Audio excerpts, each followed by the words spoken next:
Jio political যে situation তাতে কিন্তু একটা বিরাট চেঞ্জ হচ্ছে। জিও পলিটিক্যাল সেন্সে যেখানে আলাদা একটা অক্ষশক্তি ছিল, আমেরিকা ছিল, তাদের যে ন্যাটো গ্রুপটা ছিল, এখন ন্যাটো আমেরিকা ভেঙে গেছে। আমেরিকা দেখতে পাচ্ছে যে একদিকে তার ক্ষমতা সে হারিয়ে ফেলছে, আরেকদিকে দেখছে চীন, রাশিয়া, ভারত নতুন অক্ষশক্তি তৈরি হচ্ছে। আমি মনে করি পৃথিবীর সব থেকে বড় সন্ত্রাসবাদী রাষ্ট্র পাকিস্তান। পৃথিবীর সব থেকে বড় সন্ত্রাসবাদী রাষ্ট্রের নাম আমেরিকা। শুধু পাকিস্তানের মন্ত্রী কেন, যখন অপারেশন সিঁদুর হলো, ভারতবর্ষের কংগ্রেস এবং বামপন্থীরা তারা তো হায় হায় করে লুটিয়ে মরেছে যে ওখানে পাক নাগরিকটা মারা গেছে। এই পাক অধিকৃত কাশ্মীরে যখন ওখানকার প্রতিবাদী কণ্ঠস্বরগুলোকে মেরে দেওয়া হচ্ছে, তখন আমাদের কংগ্রেসের রাহুল গান্ধী, পাপ্পু আর বামপন্থীরা তাদের মধ্যে একটা টানা আওয়াজ বেরোচ্ছে না। পাকিস্তান এরপর একটা মানচিত্রে তাও থাকবে না, কারণ পাকিস্তান, বালুচিস্তান পাকিস্তান, ওয়াজিরাবাদে পাকিস্তান, পাক অকুপাইড কাশ্মীরে পাকিস্তান, খাইবার পাখতুনখোয়া পাকিস্তান, সব আলাদা আলাদা হয়ে যাবে।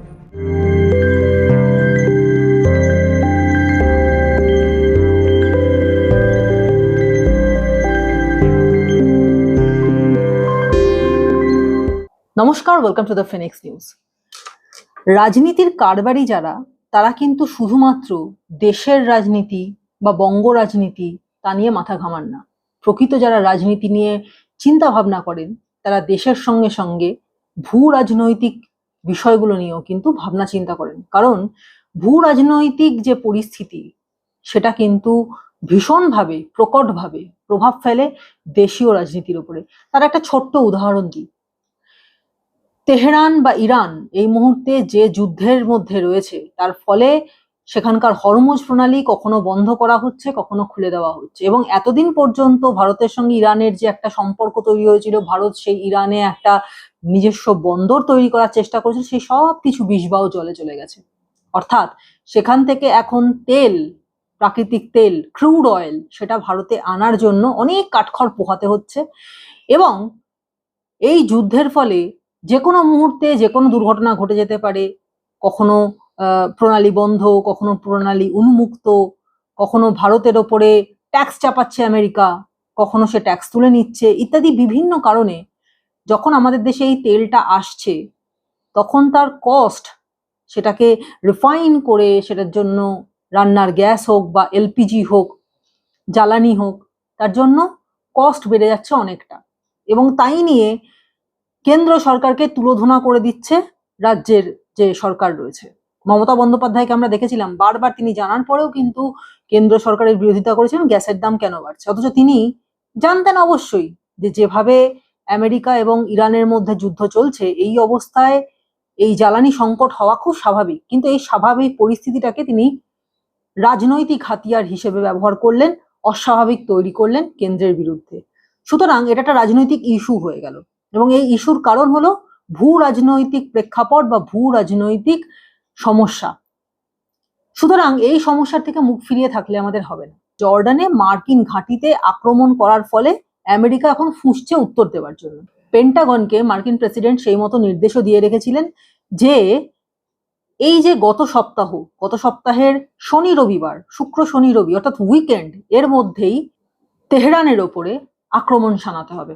সংঘর্ষ বিরতির সমস্ত শর্ত যাতে ইরান মানতে বাধ্য হয় এবং তেহরানকে যাতে ঝোঁকানো যায়, তার জন্য কিন্তু এই এয়ার স্ট্রাইকের প্ল্যান করে রেখেছিলেন মার্কিন যুক্তরাষ্ট্রের প্রেসিডেন্ট। কিন্তু এই প্ল্যানটা আপাতত স্থগিত রেখেছেন। এই একটা অদ্ভুত ব্যাপার, কেন হঠাৎ স্থগিত হয়ে গেল? কারণ তিনি তো যে মারাত্মক যুদ্ধবাজ সেটা সকলেই জানে।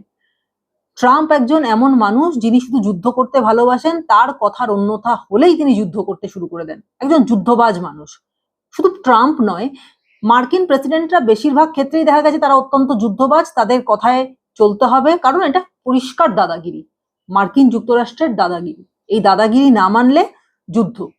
এবং ভারত এই দাদাগিরিকে মানতে চায়নি বলে সরাসরি যুদ্ধ করতে গেলে বিপদ হতে পারে সেটা জানে। তার কারণ শুধু দাদাগিরি বা যুদ্ধ করাটাই আমেরিকার একমাত্র কাজ তো নয়। আমেরিকার কাজ ব্যবসা করা, এবং ভারত হলো বিরাট বড় ব্যবসার ক্ষেত্র। কারণ ভারতের যে জনসংখ্যা, সেটা হচ্ছে আমেরিকার বড়সড় বাজার। এই বাজারটা যদি হাতের বাইরে চলে যায়, তাহলে পরে আমেরিকার যথেষ্ট ক্ষতি হতে পারে। এই কারণেই ভারতের সঙ্গে সরাসরি যুদ্ধে জড়াতে না পারলেও একের পর এক শুল্ক চাপিয়ে ভারতকে বিপদে ফেলার চেষ্টা করছে। আর ভারত, যাকে বলে ভারতের জুগার টেকনোলজি, এই জুগার টেকনোলজিকে লাগিয়ে বারবার কূটনৈতিক বিভিন্ন চালকে নিজেদের চালে মাত করে দিয়ে ভারত নিজেদের গা বাঁচিয়ে নিচ্ছে, বা যে সমস্যায় আমেরিকা তাকে ফেলার চেষ্টা করছে সেই সমস্যাকে কোনোভাবে ডজ করে এগিয়ে যাচ্ছে। খুব কঠিন পরিস্থিতি, কিন্তু তারপরেও ভারত নিজের মতো করে এগিয়ে চলেছে আমেরিকার দাদাগিরিকে খুব একটা পাত্তা না দিয়ে। কিন্তু ইরান সরাসরি এই কাজটা করতে পারছে না, কারণ ভারতের মতো পরমাণু শক্তিধর দেশ তো ইরান নয়, এবং যাতে না হতে পারে তার জন্যই ইরানের ওপরে কিন্তু আরো বেশি প্রেশার দিচ্ছে আমেরিকা। তো এই অবস্থায় মার্কিন প্রেসিডেন্ট আপাতত স্থগিত রেখেছেন তার ইরান আক্রমণের যে প্ল্যানটা, সেটা আপাতত পোস্টপন্ড করেছেন। তার কারণ কি? তিনি বলছেন এশিয়াতে যে দেশগুলো আমেরিকা বিরোধী তারা যুদ্ধ বন্ধ করতে আগ্রহী, সেই চুক্তি করতে চায়, এবং শুধু তাই নয়, তারা নাকি আমেরিকার দেওয়া সমস্ত শর্ত মানতে রাজি হয়ে গেছে, এবং সেই কারণেই আপাতত তিনি যুদ্ধ স্থগিত রাখার চিন্তা ভাবনা করেছেন। We were all set to go just about at this time right now, and it would have been a massive attack. We were all set to go, but when the Allies ask to call it off, you got to sort of say, well, let's see. And the reason they asked is I think there's a deal. There's a deal on Hormuz, and then there will be a deal on the nuclear, or you might call it the denuclearization of Iran. I call it the denuclearization of Iran. So we're holding it. We'll just see. We can do it anytime we want, but we were asked by the three primary groups. We were also asked by Iran very strongly, actually. They said, we'd like to make a deal. Now, you know, I don't know what they say, because a lot of times they'll say that to me, and then they'll go out and say, we don't know what he's talking about. Obviously, they don't want to be attacked. And they knew the extent of the attack because they saw it forming. সুতরাং এই মুহূর্তে যদি না এক্ষুনি আবার নতুন কিছু আমাদের মার্কিন প্রেসিডেন্টের খেয়াল চাপে, বা এক্ষুনি সেরকম কোনো বড় ঘটনা না ঘটে, তাহলে এই মুহূর্তে আপাতত পশ্চিম এশিয়া বা আমাদের জন্য মধ্যপ্রাচ্য, সেটা আপাতত একটু সিজ ফায়ারের দিকে গেল। কিন্তু এইটুকু জায়গাতেই তো আর পৃথিবীটা থেমে থাকে না, পৃথিবীটা অনেক বড়। অন্যদিকে মরক্কো থেকে হাজার হাজার লাখে লাখে অভিবাসী তারা ঢুকে পড়ছে সিউটাতে, এবং সেই সিউটা হচ্ছে স্পেনীয় সরকারের অধিকৃত জায়গা, এবং সেখানে স্পেনের শাসন চলে। যদিও আফ্রিকার দেশ, কিন্তু তবুও এই জায়গাটা স্পেন সরকারের শাসন চলে। এবং দ্বিতীয়ত, শুধু স্পেন সরকারের শাসন নয়, এই জায়গাটা, এটা হলো ইইউ বা ইউরোপিয়ান ইউনিয়নের অন্তর্ভুক্ত ভূখণ্ড, এবং এই ভূখণ্ডে আসা মানেই নিজেদের লাইফস্টাইলে একটা বিরাট পরিবর্তন হবে, এমনটা ভাবছেন মরক্কোর মানুষ। কিন্তু এমনটা কেন ভাবছেন? নিজের দেশে তাদের কি অসুবিধা? তাদের দেশে না আছে শিক্ষা, না আছে স্বাস্থ্য, না আছে কাজের সুযোগ, কোনো কিছুই নেই। মরক্কোর অবস্থা, অর্থনৈতিক পরিস্থিতি, সামাজিক পরিস্থিতি দিনকে দিন খারাপের থেকে খারাপতর হচ্ছে। সুতরাং সেখানে মানুষ নিজের দেশকে ছেড়ে যখন অন্য দেশে প্রাণের ঝুঁকি নিয়ে আসে, তাহলে বুঝতে হবে কতটা খারাপ পরিস্থিতি হলে তবে মানুষ নিজের দেশ ছেড়ে অন্য দেশে যাওয়ার চেষ্টা করে। এবং এই সিউটা অঞ্চলটা হলো আমাদের এখানকার ছিটমহলের মতো, যেখানে সমস্ত যারা অনুপ্রবেশকারী তারা এসে বাসা বাঁধছে। তো এই অঞ্চলের খুব বেশি লোক সংখ্যা নেই, কিন্তু তারপরেও এখানে যারা এসে ঢুকছেন, মানে সমুদ্র পার হয়ে, সমুদ্রে সাঁতার কেটে, ঘন্টার পর ঘন্টা সমুদ্রে সাঁতার কেটে তারা এসেছেন স্পেনে, যে তারা একটা ভালো লাইফস্টাইল পাবেন সেই লক্ষ্যে। বেশিরভাগই তারা ইসলাম ধর্মাবলম্বী। এই নিয়ে প্রচন্ড এখন একটা সমস্যা তৈরি হয়েছে সারা পৃথিবী জুড়ে, যে এই ইসলাম ধর্মাবলম্বীদেরকে কেউ সেভাবে বিশ্বাস করতে পারছেন না। ইসলামোফোবিয়া কথাটা কিন্তু এর থেকেই এসেছে, কারণ সারা পৃথিবীর লোক ইসলাম ধর্মাবলম্বী যারা আছেন, তাদের ইসলামকে রক্ষার জন্য যে ধরনের ক্রিয়াকলাপ, সেটা ক্রুসেড থেকে শুরু করে, সেটা বর্তমানে বিভিন্ন জায়গায় যে আত্মঘাতী বিস্ফোরণ থেকে শুরু করে তারা দেখেছেন। এবং ভারত তো তার সবচেয়ে বড় জলজ্যান্ত নিদর্শন। একের পর এক ভারতে যেভাবে হামলা হয়েছে, সেটা 26/11 হামলা বলুন, বা সংসদ অ্যাটাক বলুন, বা প্লেন হাইজ্যাক বলুন, সেই সব জায়গাতে যেভাবে অ্যাটাক হয়েছে, যেভাবে পাকিস্তান বারবার নিজেদের ধর্মের জিগির তুলে ভারতের সার্বভৌমত্বের উপরে আঘাত করেছে এবং যে ন্যারেটিভটা তৈরি করেছিল, ব্লিড ইন্ডিয়া উইথ 1000 কাটস, এই ন্যারেটিভটার সঙ্গে গোটা পৃথিবী পরিচিত। সুতরাং ইসলামের ধ্বজাধারীরা কতটা ভয়াবহ হতে পারে বা কতটা ক্ষতিকারক হতে পারে সেটা গোটা পৃথিবী এখন হাড়ে হাড়ে টের পাচ্ছে। যেখানেই যাচ্ছেন তারা সেখানেই নিজেদের মতো করে সবকিছু চালানো এবং অবশেষে দাবি যে তাদের জন্য আলাদা জায়গা দিতে হবে, তাদের জন্য আলাদা ব্যবস্থা করতে হবে, তাদের ধর্মাচরণের জন্য আলাদা জায়গা দিতে হবে। তবে সবাই তো আর ভারতের মতো এত সর্বংসহানীতিতে চলে না। তাদের মধ্যে অনেকেই আছে, অনেক দেশই আছে যারা সোজাসুজি এদের এই সমস্ত দাবি নস্যাৎ করে দিয়ে তাদের ডিপোর্ট করে দিচ্ছেন। জীবনযাত্রার মান উন্নত ইউরোপে, এটা মনে করে থাকেন তারা, এবং এই কারণে ইউরোপিয়ান ভূখণ্ডের মধ্যে তারা ঢুকবার জন্য সিউটাতে এসে আশ্রয় নিয়েছিলেন। কিন্তু সেখানে স্পেনের যে সরকার, তাদের যে পুলিশ প্রশাসন, যে তারা সেখানে নিরাপত্তা রক্ষীর কাজ করছেন, তারা কিন্তু কেউই এই অভিবাসীদেরকে সহজে ঢুকতে দিচ্ছেন না। তাদের দমন পীড়ন প্রবল হয়ে উঠেছে এবং এইখানে কাজেরও অভাব রয়েছে, খাদ্যের অভাব রয়েছে, বাসস্থানের অভাব রয়েছে। সুতরাং এই মানুষরা আবার ফিরে যাচ্ছেন তাদের নিজেদের দেশে। এই যাওয়া আসা করতে গিয়ে কত মানুষের যে জলে ডুবে, সমুদ্রের মধ্যে ডুবে সলিল সমাধি হয়ে যাচ্ছে তা কেউ জানে না। সে বিষয়ে খোঁজ খবর করা চলছে, কিন্তু এই বিষয়টা নিয়ে গোটা ইউরোপ উদ্বিগ্ন, গোটা পৃথিবী উদ্বিগ্ন। কারণ যারা থেকে যাচ্ছেন তারা কোনোভাবে ইউরোপের বিভিন্ন অঞ্চলে প্রবেশ করে যদি নতুন রকম নাশকতার ছক করেন বা অন্য কোনো দূরভিসন্ধি নিয়ে ঢোকেন, তাহলে সেক্ষেত্রে আরো বড় বিপদ সামনে আসতে চলেছে। এই হলো আরেক বিষয়। অর্থাৎ পৃথিবীর এই অঞ্চলটাও কিন্তু খুব একটা সুখে শান্তিতে নেই। অন্যদিকে আসা যাক ইউক্রেনের কথায়।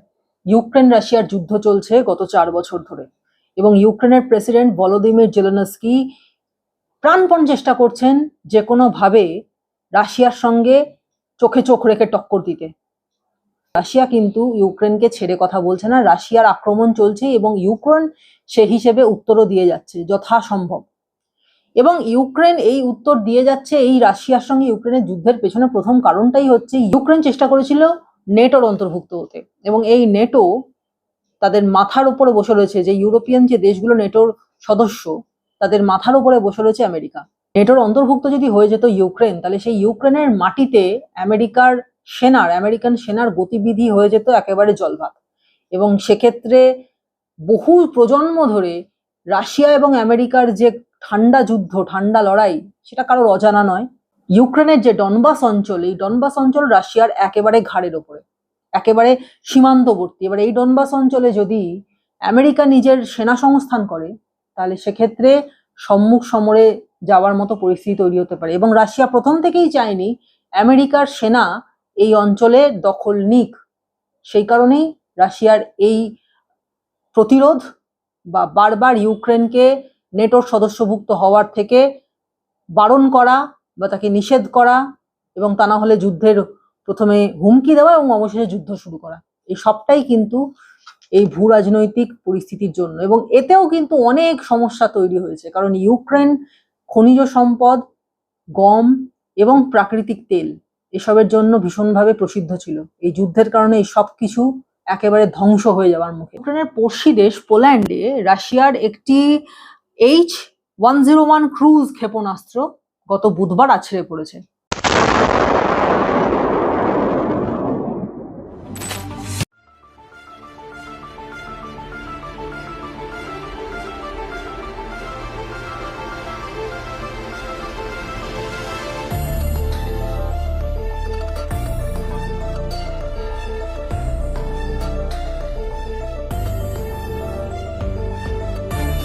Oceny ekspertów wojskowych zdecydowana większość śladów, w tym odnalezione elementy wskazują na rosyjską rakietę CH-101. To jest pocisk manewrujący, zdolny do przenoszenia oczywiście ładunków i też jest bardzo prawdopodobne, że tutaj do eksplozji doszło. Wielkość leja krateru 10 metrów mniej więcej średnicy, do 5 metrów, nawet więcej głębokości pokazują, że to była poważna bardzo sprawa.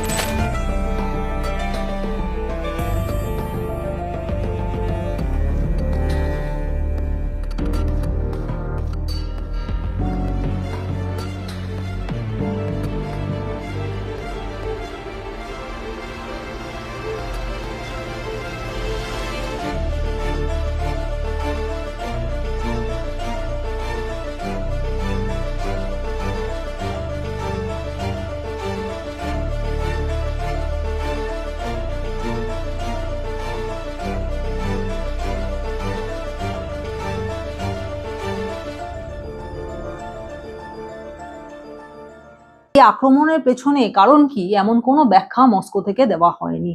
এর মধ্যে থেকে এই বিষয়টা সম্পূর্ণভাবে একটা ধোঁয়াশার মধ্যে রয়েছে যে কেন হলো। প্রতিরক্ষা বিশ্লেষকদের একাংশের বক্তব্য, বাল্টিক সাগরে নেটো বাহিনীকে চাপে রাখতে চাইছে রাশিয়া। কারণ ইতিমধ্যেই পোল্যান্ড সীমান্তবর্তী কালিনিনগ্রাড বলে একটা শহর আছে রাশিয়ার, যেটাকে পুরোপুরি ঘিরে রেখেছে নেটো বাহিনী।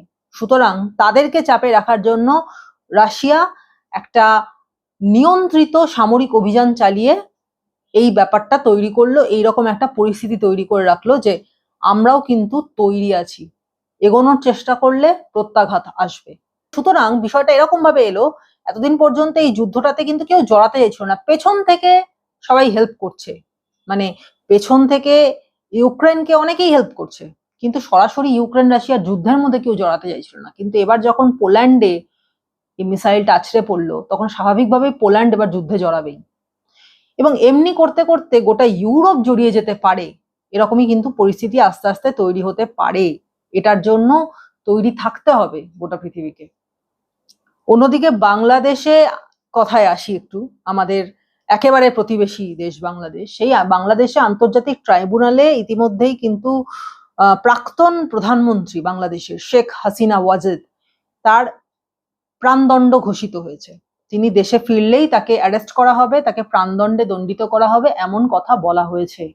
কিন্তু সেই শেখ হাসিনা ওয়াজেদ ভারতে, তিনি এবার নিজের দেশে ফিরতে চাইছেন। তিনি বলছেন যে আমি বুঝতে পারছি যে আমি গেলেই হয়তো আমি গ্রেফতার হব, হয়তো আমাকে প্রাণদণ্ড দেবে, কিন্তু তারপরেও আমি যেতে চাই, তিনি এই কথা বলছেন। এবং এর মধ্যেই আরো একটা বিষয় প্রকাশ্যে এসেছে যে বুধবার দিল্লির ফরেন করেসপন্ডেন্টস ক্লাব থেকে অডিও বার্তা দেবেন, ভার্চুয়াল বার্তা দেবেন শেখ হাসিনা বাংলাদেশের উদ্দেশ্যে। এর আগেও জানুয়ারি মাসে তিনি অডিও বার্তা দিয়েছিলেন বাংলাদেশের উদ্দেশ্যে, এবং তখন ইউনূস সরকার ছিল বাংলাদেশের ক্ষমতায়, এবং সেখানে ইউনূস সরকারের পক্ষ থেকে প্রবলভাবে এই বিষয়টা সমালোচনা করা হয়েছিল, আপত্তি তোলা হয়েছিল যে কেন বাংলাদেশের জন্য এরকম অডিও বার্তা দিচ্ছেন, কেন সেটাকে এন্টারটেইন করা হচ্ছে, এ ঘটনা ঘটেছিল। এবার আবারও বুধবার তিনি দেশবাসীর উদ্দেশ্যে বার্তা দেবেন, এবং কি থাকবে সেই বার্তায়, তার সঙ্গে হাসিনার ফেরার কোনো সম্পর্ক আছে কিনা, বা ফিরলেও সেক্ষেত্রে কোন স্ট্র্যাটেজি থাকতে পারে, বা কি কারণ থাকতে পারে, দেশবাসীর সঙ্গে তার কি বক্তব্য তিনি দেশবাসীর সামনে রাখতে চান, সে ব্যাপারটা পরিষ্কার হবে এই বুধবারই। সুতরাং সেদিকেও তাকিয়ে রয়েছে গোটা বিশ্ব, বিশেষ করে ভারতবর্ষ, কারণ বাংলাদেশের অস্থির পরিস্থিতির প্রভাব ভারতে তো অবশ্যই পড়বে, বা পড়ছেও, এটা আমরা জানি। অন্যদিকে ভারতের চিরকালীন শত্রু পাকিস্তান, তার নাম আলাদা করে বলতে হবে না, সেই পাকিস্তানে পাক অধিকৃত কাশ্মীর, সেখানে ইতিমধ্যেই প্রবল দমন পীড়ন শুরু করেছে পাকিস্তানের যে সেনাবাহিনী। গত 1 বছরেরও বেশি সময় ধরে পাক অধিকৃত কাশ্মীরে গণবিক্ষোভ চলছে, এবং এই গণবিক্ষোভে ইতিমধ্যেই 20 জন নিহত হয়েছেন। এই বিষয় নিয়ে যখন পাক প্রতিরক্ষা মন্ত্রী খোয়াজা আসিফের কাছে জানতে চাওয়া হয়েছে যে এ বিষয়ে পাকিস্তান সরকার ঠিক কি স্ট্যান্ড নিতে চলেছে, তাতে তিনি পরিষ্কার ভাষায় জানিয়েছেন যে ইসলামাবাদ এই গণবিক্ষোভে যারা মারা গেছেন তাদের পাশে নেই, যারাই এই বিক্ষোভ দেখাচ্ছেন তাদেরকে ইসলামাবাদ শত্রু হিসেবেই দেখে, এবং সে শত্রু একেবারে ভারতের মতোই শত্রু, এবং তাদেরকে কোনো রকম ভাবে এন্টারটেইন করা হবে না। উপরন্তু তাদের ওপর যে অত্যাচার চলছে সে অত্যাচারকে তারা সমর্থন করছেন। কিন্তু এই পাক অধিকৃত কাশ্মীর, সেটাকে পাকিস্তান নিজেদের অংশ বলে দাবি করে বটে, কিন্তু তার প্রতি কোনো মমত্ব নেই। নিজের দেশের মানুষের প্রতি যে মমত্ব থাকা উচিত, এখানকার মানুষের প্রতি পাকিস্তানের কোনোই মমত্ব নেই। এখানে চরম অর্থনৈতিক সংকট, খাদ্য সংকট, সবকিছু তো রয়েইছে।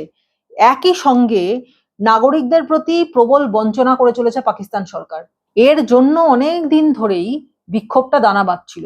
তার ওপরে ঘৃতাহুতি হিসেবে যেটা পড়েছে সেটা হলো যে এখানে যে ভোট হচ্ছে, সেই ভোটে দ্বিতীয় দফার ভোটেও দেখা গেল, প্রথম দফার ভোটেও দেখা গেল পাক সেনারা কারচুপি করছে। এই ভোটের কারচুপির জন্যই কিন্তু আরো বেশি এই বিক্ষোভটা তৈরি হয়েছে। এই যে প্রতিবাদীদের সংগঠন, তার নাম হলো জয়েন্ট আওয়ামী অ্যাকশন কমিটি, এবং এই সংগঠন তারা বারবার পাকিস্তানের যে সরকার তাদের কাছে জানিয়েছে নিজেদের সমস্যার কথা, কিন্তু পাকিস্তান সরকার করবে কি? পাকিস্তান সরকারেরও এখানে বিশেষ কিছু করার নেই, কারণ তারা ইতিমধ্যেই নিজেদের ফান্ডিং, যে ফরেন ফান্ডিং তাদের জন্য আসে, দেশের উন্নতির জন্য আসে, সেই সমস্ত ফান্ডিংটাই তারা লাগিয়ে দিচ্ছেন কি করে ভারতের বিরুদ্ধে অত্যাচার করা যায়, কি করে ভারতের বিরুদ্ধে যারা জঙ্গি আছে, বিভিন্ন সব জঙ্গি সংগঠনগুলো, ইসলামিক সংগঠনগুলো, তাদেরকে টাকা দিয়ে, অস্ত্র দিয়ে কি করে সাহায্য করা যায় ভারতের ক্ষতির জন্য, এসব জায়গায় যে টাকা চলে যাচ্ছে, ফলে দেশের উন্নতির জন্য যে টাকার দরকার সেই টাকা আর কোথায় থাকবে। এবং বাকি সম্পূর্ণটাই যে এখানে যাচ্ছে সেটা নয়, বাকিটা যাচ্ছে দেশের বিভিন্ন বিউরোক্র্যাটদের ঘরে, দেশের বিভিন্ন বড়লোক এবং বিউরোক্র্যাটদের ঘরে যাচ্ছে বাকি টাকা। সুতরাং দেশের সাধারণ মানুষের উন্নতি কল্পে যে টাকা ব্যবহার হওয়ার কথা সেই টাকা তো ব্যবহারই হচ্ছে না। ফলে এই দেশটা দারিদ্র্যের অতলে নিমজ্জিত হচ্ছে। তাদের কাছে ভালো খাবার নেই, তাদের কাছে ভালো পোশাক নেই, তাদের কাছে তাদের দরকারের জিনিস নেই, ওষুধপত্র নেই, কিছুই নেই। আছে যারা বড়লোক তাদের জন্য, গরিবদের জন্য কিছুই নেই। আর দেশে গরিব কতজন আর বড়লোক কতজন, এই তফাৎটা তো বোঝাই যায়। সুতরাং তাদের দেশের মধ্যেও ইতিমধ্যেই সমস্যা তৈরি হয়েছে, খাদ্য সংকট, অর্থ সংকট, জ্বালানি সংকট, এবং তার সঙ্গে নিজের দেশের জন্য অন্তর্ভুক্ত যারা, তাদের জন্যই যদি না পারে করতে, তাহলে পাক অধিকৃত কাশ্মীর, যাদের প্রতি আলাদা কোনো মমত্ববোধ থাকার কথাই নয়, সেটা শুধুমাত্রই অধিকার করা জায়গা, সেখানকার মানুষের সঙ্গে তো অবশ্যই বিমাতৃসুলভ ব্যবহার করতে হবে। সেজন্যই এই পাক অধিকৃত কাশ্মীরের মানুষের জন্য কোনো কিছুই বরাদ্দ নেই। ফলে এই যে সমস্যা তৈরি হয়েছে, সেটাকে ভারত কিভাবে দেখে বা ভারত কিভাবে হ্যান্ডেল করে, সেটা একটা বড় প্রশ্ন হচ্ছে। অন্যদিকে পাকিস্তানের আরো বেশি গাত্রদাহের কারণ তো হয়েইছে, কারণ ইতিমধ্যেই বালুচিস্তান বহুদিন ধরে পাকিস্তানের বিরুদ্ধে সংগ্রাম করে, পাকিস্তানের সরকারের বিরুদ্ধে, সেনাবাহিনীর বিরুদ্ধে সংগ্রাম করার পর, রক্তক্ষয়ী সংগ্রাম করার পর অবশেষে বালুচিস্তান নিজেকে স্বাধীন রাষ্ট্র হিসেবে ঘোষণা করেছে 2026 সালের 15ই মে। এবং রাষ্ট্রপুঞ্জের কাছে ইতিমধ্যেই ডেমোক্রেটিক রিপাবলিক অফ বালুচিস্তান এই নামে নিজেদের স্বীকৃতি পাওয়ার জন্য তারা দরবার করেছে, তারা নিজেদের দাবি জানিয়েছে। বালুচিস্তানের মতো একটা গুরুত্বপূর্ণ অঞ্চল পাকিস্তানের হাতছাড়া হয়ে গেছে। এই বালুচিস্তান হলো খনিজের আকর, এখানে প্রচুর খনিজ পাওয়া যায়, যেগুলো পাকিস্তানের ইনকামের একটা বড় সোর্স ছিল, কিন্তু সেটা এবার হাতছাড়া হয়ে গেল। বালুচিস্তান আর পাকিস্তানের অন্তর্ভুক্ত নয়। এবং শুধু তাই নয়, গাত্রদাহের সবচেয়ে বড় কারণটা কি হলো, বালুচিস্তান এই নিজেদের আজাদি বা নিজেদের স্বাধীন ঘোষণা করার পর প্রথম যে গানটা রিলিজ করেছে, সেই গানটা একটা হিন্দুদের প্রতি বা সনাতন ধর্মাবলম্বীদের প্রতি প্রণাম জানিয়ে, তাদের বিশ্বাসের প্রতি আস্থা রেখে একটা গান। शिव बलोचिस्तान आजाद ओम नमः शिवाय हिंगला जमात कैलाश पिया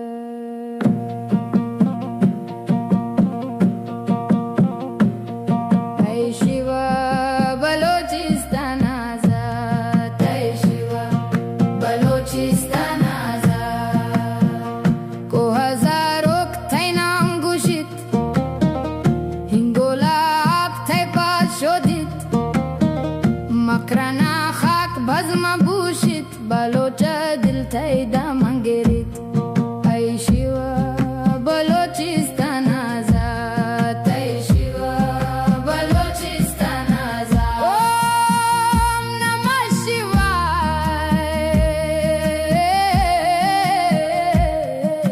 हिंगला जमात कैलाश पियर ऐ शिवा এ প্রসঙ্গে উল্লেখযোগ্য যে এই ধরনের গান, এরকম একটা গান কেন বালুচিস্তান প্রথম রিলিজ করলো তাদের মিউজিক ভিডিওতে, তার কারণ হচ্ছে সনাতন ধর্মের সঙ্গে এই বালুচিস্তানের অত্যন্ত গভীর সম্পর্ক একেবারে সৃষ্টির আদিকাল থেকে। কারণ আমরা জানি আমাদের দেশে 51টি সতীপীঠ রয়েছে, সেই বালুচিস্তানের সেই মরু অঞ্চলে হিংলাজ মাতা তিনি অবস্থান করেন, এবং এই হিংলাজ মাতা যেখানে অবস্থান করেন এখানে সতীর ব্রহ্মরন্ধ্র পড়েছিল, এবং এই ব্রহ্মরন্ধ্র পড়ার জন্য এই জায়গাটা অত্যন্ত পবিত্র একটি সতীপীঠ, যেখানে বহুকাল আগে ভারতীয়রা তীর্থ দর্শন করতে যেতেন হিংলাজ মাতার উদ্দেশ্যে। এবং এই নিয়ে আমাদের বাংলায় একটা অসাধারণ ছায়াছবিও আছে, মরুতীর্থ হিংলাজ, সে ছায়াছবি আপনারা অনেকেই দেখেছেন। তো এই বালুচিস্তানের মধ্যেই এই হিংলাজ মাতার মন্দির, এবং এই হিংলাজ মাতাকে ওখানকার যারা হিন্দু তো খুবই কম, কিন্তু যারা মুসলিমরাও রয়েছেন তারাও এনাকে ভীষণভাবে শ্রদ্ধা করেন, মানে তার প্রতি শ্রদ্ধাশীল। এবং এই হিংলাজ মাতাকে ওখানকার মানুষরা নানি মাই বা নানি পীর বলে পুজো করেন। বালুচিস্তানের আদিমতম প্রাচীনতম ধর্ম হলো সনাতন ধর্ম, সুতরাং সেই সনাতন ধর্মকে তারা ভোলেনি। সেই সনাতন ধর্মকেই মনে রেখে বালুচিস্তানের প্রথম যে মিউজিক ভিডিও প্রকাশ করা হয়েছে, সেই ভিডিওতে তারা হিংলাজ মাতা এবং মহাদেবের প্রতি শ্রদ্ধার্ঘ্য জ্ঞাপন করেছে। অর্থাৎ পরিস্থিতিটা বুঝতে পারছেন, মাঝখানে পাকিস্তান, তার একদিকে তার চিরশত্রু ভারত, আর একদিকে নতুন তৈরি হওয়া ভয়াবহ শত্রু বালুচিস্তান। এবং বালুচিস্তানের পেছনে বালুচিস্তানকে সাহায্য কিন্তু অনেকাংশে করেছে আফগানিস্তান, যারা ভারতের বন্ধু। ভারত আফগানিস্তানে প্রচুর পরিমাণে ত্রাণ পাঠাচ্ছে, ওষুধ পাঠাচ্ছে, এবং আফগানরা ভারতীয়দেরকে স্যালিউট করছে, আফগানরা ভারতীয়দেরকে যে কৃতজ্ঞতা জানাচ্ছে। এবং আফগানিস্তান হলো পাকিস্তানের শত্রু, অর্থাৎ ভারত তার কূটনৈতিক চাল দিয়ে পাকিস্তানকে চারদিক থেকে ঘিরে দিয়েছে। সুতরাং এখন খাঁচার মধ্যে পড়া ইঁদুরের মতো অবস্থা হয়েছে, কলে পড়া ইঁদুরের মতো অবস্থান হয়েছে পাকিস্তানের, এবং খুব তাড়াতাড়ি হয়তো সিন্ধু প্রদেশও পাকিস্তানের থেকে আলাদা হয়ে যাবে। তাহলে থাকবে কি রাওয়ালপিন্ডি আর লাহোর, তাই হবে পাকিস্তান, সেটা সময় বলবে। এই বিষয়গুলো নিয়ে কিছু স্পষ্ট উত্তর দিয়েছেন প্রাক্তন ইন্টেলিজেন্স কর্তা এবং বর্তমানে উত্তরপাড়ার বিধায়ক দীপাঞ্জন চক্রবর্তী। এই দীপাঞ্জন চক্রবর্তী সম্বন্ধে আপনারা মোটামুটি সকলেই জানেন যে তিনি বহু বছর এনএসজিতে কর্মরত ছিলেন, এবং রয়েরও তিনি একজন আধিকারিক ছিলেন। প্রচুর কোভার্ট অপারেশনের কথা আমরা পড়েছি, সিনেমায় দেখেছি, কিন্তু সত্যি কথা বলতে এই কোভার্ট অপারেশন করেছেন, সেই কোভার্ট অপারেশনের অংশ ছিলেন এমন একজন মানুষের কাছ থেকে এই কথাগুলো শোনা এই সাধারণত আমাদের ভাগ্যে জোটে না। কিন্তু এই দীপাঞ্জন চক্রবর্তী এমন একজন মানুষ যিনি এই কোভার্ট অপারেশনের সঙ্গে যুক্ত ছিলেন। তিনি নিজে পাকিস্তানে ছদ্মনামে ছদ্মবেশে বহুদিন থেকেছেন, এবং সেই বিষয়ে একটা এমন রোমাঞ্চকর বই লিখেছেন যে বইটা পড়লে গায়ে কাঁটা দেবে, যে কি কষ্ট বা কি মনোযোগ বা কি বিপদের মধ্যে, বিপদ সংকুল পরিস্থিতির মধ্যে দাঁড়িয়ে তিনি তার কাজটা সেরে এসেছিলেন পাকিস্তানে। তার কাছ থেকে আমরা এই বিষয়ে আন্তর্জাতিক যে সমস্যা তৈরি হয়েছে, যেটা গোটা পৃথিবীর সমস্যা হয়ে উঠেছে, সেই সমস্যা নিয়ে বেশ কয়েকটা প্রশ্ন করেছিলাম, এবং দেখুন তিনি কি উত্তর দিলেন। যে একদিকে ইরান ইস্যু চলছে, নতুন করে ইরানে এখন হামলা শুরু করেছে আমেরিকা, অন্যদিকে দেখা যাচ্ছে যে দীর্ঘকাল রাশিয়া ইউক্রেনের যুদ্ধ চলছিল, এবং ইউক্রেনের প্রতিবেশী দেশ পোল্যান্ডেও এবার রাশিয়া ক্ষেপণাস্ত্র ছুটছে। এবারে এমনি করতে করতে কি অল্প অল্প করে গোটা পৃথিবীটা আবার তৃতীয় বিশ্বযুদ্ধের কবলে যাবে? দেখো, জিও পলিটিক্যাল যে সিচুয়েশন, তাতে কিন্তু একটা বিরাট চেঞ্জ হচ্ছে। যে চেঞ্জটা আমরা বুঝতে পারছি, চেঞ্জটা একদিনে হয় না। এই চেঞ্জটা প্রায় 10 বছর লাগবে, মানে এখন ইতিমধ্যে 3-4 বছর হয়ে গেছে, আরো 5-6 বছর লাগবে। জিও পলিটিক্যাল সেন্সে যেখানে আলাদা একটা অক্ষশক্তি ছিল, আমেরিকা ছিল, তাদের যে ন্যাটো গ্রুপটা ছিল, এখন ন্যাটো আমেরিকা ভেঙে গেছে। মানে ন্যাটো যে পশ্চিম ইউরোপের দেশগুলো আর আমেরিকার উপর বিশ্বাস করছে না। আমেরিকা দেখতে পাচ্ছে যে একদিকে তার ক্ষমতা সে হারিয়ে ফেলছে, আরেক দিকে দেখছে চীন, রাশিয়া, ভারত নতুন অক্ষশক্তি তৈরি হচ্ছে। এবং আমি ঘোষিতভাবে তোমাদের ক্যামেরার সামনে বলছি, আমি মনে করি পৃথিবীর সব থেকে বড় সন্ত্রাসবাদী রাষ্ট্র পাকিস্তান নয়, পৃথিবীর সব থেকে বড় সন্ত্রাসবাদী রাষ্ট্রের নাম আমেরিকা। তারা নিজেদের স্বার্থের জন্য, নিজেদের ধন সম্পদ বাড়ানোর জন্য, প্রাকৃতিক খনিজের জন্য, তেলের জন্য সারা পৃথিবীতে যে কোনো জায়গায় আগুন জ্বালাবে। তো এই জিও পলিটিক্স যখন চেঞ্জ হচ্ছে, এখন বলা মুশকিল কার সঙ্গে কার সখ্যতা আগামীকাল কি থাকবে। তা আমরা নজর রাখছি, দেখছে ভারত সেটার উপর। ভারতের প্রতিবেশী বাংলাদেশ, সেখানে আন্তর্জাতিক ট্রাইব্যুনালের হিসেবে শেখ হাসিনাকে মৃত্যুদণ্ড দেওয়া হয়েছে, এবং এর মধ্যেই শেখ হাসিনা সেখানে ফিরবার তোড়জোড় করছেন। উনি কি এটা মানে ভেবেচিন্তে করছেন যে আজকে যদি তার মানে সত্যি সত্যি তার সঙ্গে কোনো ঘটনা ঘটে যায় তাহলে কি করবেন? না, দেখুন, ব্যাপারটা হচ্ছে যেহেতু এটা একটা অন্য প্রতিবেশী রাষ্ট্র, বিদেশি রাষ্ট্র, তাদের অভ্যন্তরীণ ব্যাপার, তাদের অভ্যন্তরীণ রাজনীতির মধ্যে আমার কমেন্ট করাটা ঠিক হবে না। আমরা তখন কমেন্ট করব যখন বাংলাদেশের এই পরিবর্তিত রাজনৈতিক পরিস্থিতি ভারতের রাষ্ট্রীয় সুরক্ষার জন্য বিপজ্জনক না হয়। নজর রাখছে ভারত সরকার, মন্তব্যটা আমার মনে হয় না এক্ষুনি করা ঠিক হবে। পাক অধিকৃত কাশ্মীরে 20 জন প্রতিবাদীকে গুলি করে হত্যা করা হলো এবং সেই বিষয়টাকে, এই দমন পীড়নটাকে সমর্থন করে পাক প্রতিরক্ষা মন্ত্রী খোয়াজা আসিফ তিনি জানিয়েছেন যে ভারত যেরকম শত্রু এবং এইরকম এরাও সেই রকমই শত্রু, এদের সঙ্গে দমন পীড়ন করাতে তার কোনো আপত্তি নেই। শুধু পাকিস্তানের মন্ত্রী কেন, যখন অপারেশন সিঁদুর হলো, ভারতবর্ষের কংগ্রেস এবং বামপন্থীরা তারা তো হায় হায় করে লুটিয়ে মরেছে যে ওখানে পাক নাগরিকরা মারা গেছে ভারতের সেনাবাহিনীর প্রতি আক্রমণে। এই পাক অধিকৃত কাশ্মীরে যখন ওখানকার প্রতিবাদী কণ্ঠস্বরগুলোকে মেরে দেওয়া হচ্ছে, তখন আমাদের কংগ্রেসের রাহুল গান্ধী, পাপ্পু আর বামপন্থীরা, তাদের মধ্যে একটা কানা আওয়াজ বেরোচ্ছে না।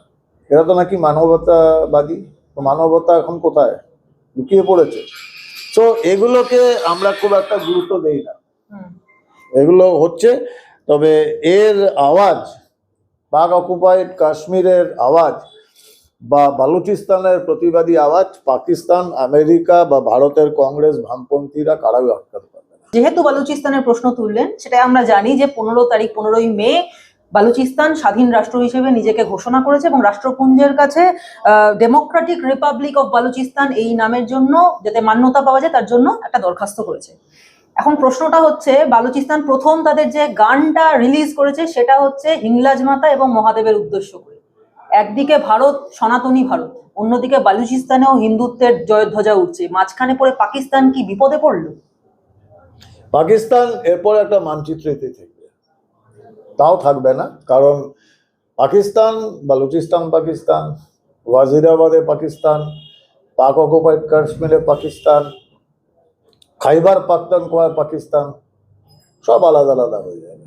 তখন ওই লাহোর আর করাচি, রাওয়ালপিন্ডি, এই 3টে জায়গাতে পাকিস্তান থাকবে। করাচিও বোধহয় স্বাধীন হওয়ার চেষ্টা চলছে, মুয়াজিররা অলরেডি মুভমেন্ট শুরু করেছে।